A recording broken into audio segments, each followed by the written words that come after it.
start. Okay, so today we will be learning about how to compose a journalistic text. Okay, so our learning competency is transfer learning by composing a variety of journalistic text. Okay, so transfer, it means this is your performance standards.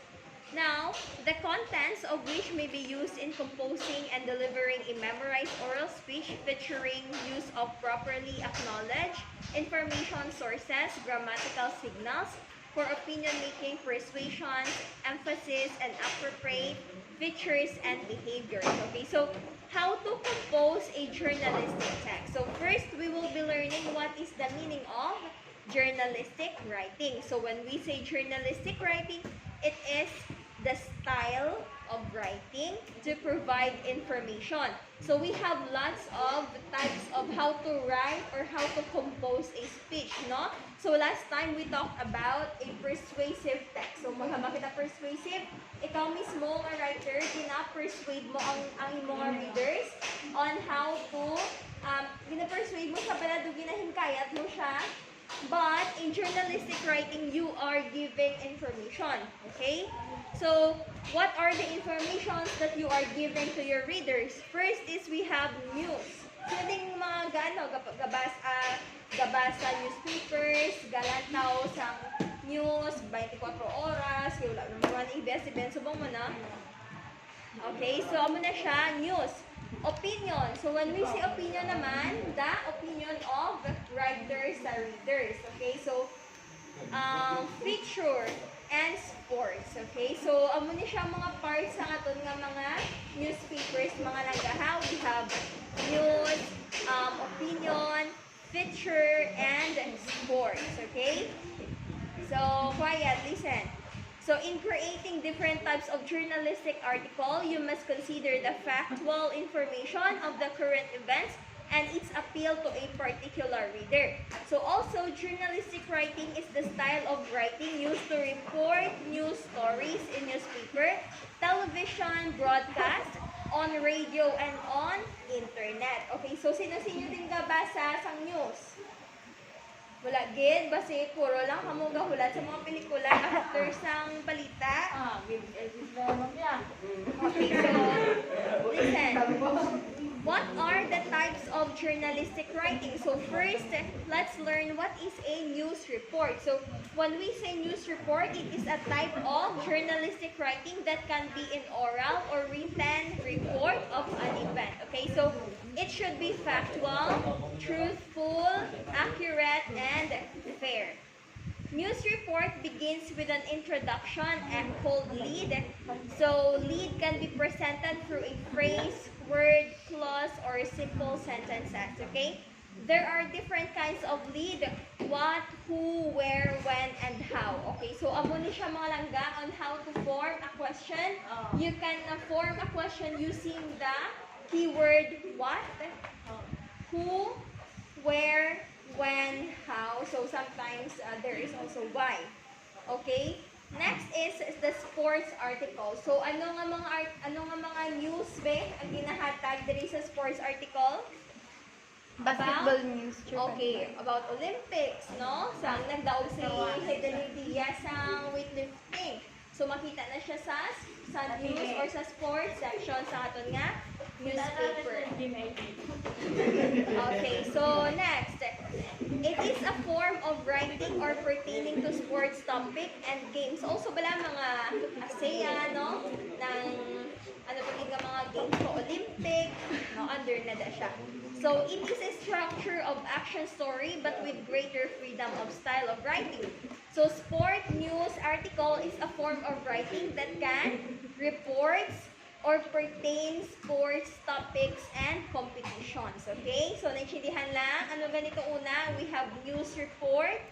Also, next we have sports report or sports article. Next, let's go to opinion article. So when we say opinion article, it is an article usually published in a newspaper or magazine that really reflects the author's opinion and about the subject. Okay, so muna siya. So sa opinion article, ang ano ko ng author mismo, makahatag siya sa iya nga insight sa sina nga news or sa sina nga story, okay? Okay, next we have the editorial. So when we say editorial, it is an mahalaga, we are recording. I said stop talking kita record si teacher. Okay? Okay, next is the editorial. So when we say editorial, it is an article that presents the newspaper's opinion on an issue. So it is meant to influence public opinion, promote critical thinking, and criticize actions while providing solutions to the problem. Next naman ang feature article report. So, sa aton nga may mga makita activities no, in high school, may mga journalism.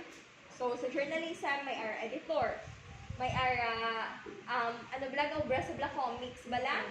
Okay, may man sa feature writer. So, amo na siya ang aton mga parts ng news. Okay, next.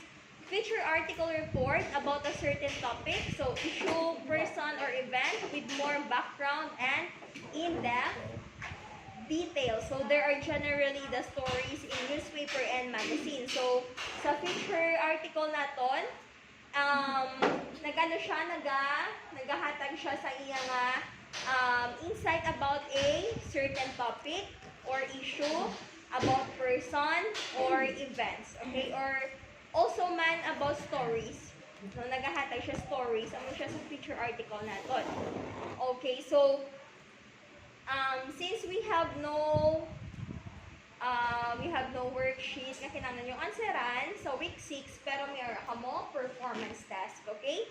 So the performance standard is to transfer learning by composing a variety of journalistic texts. So mahaba kita ganing variety, amo to siya kagina feature article, editorial, opinion article, sports news article, and news article, okay?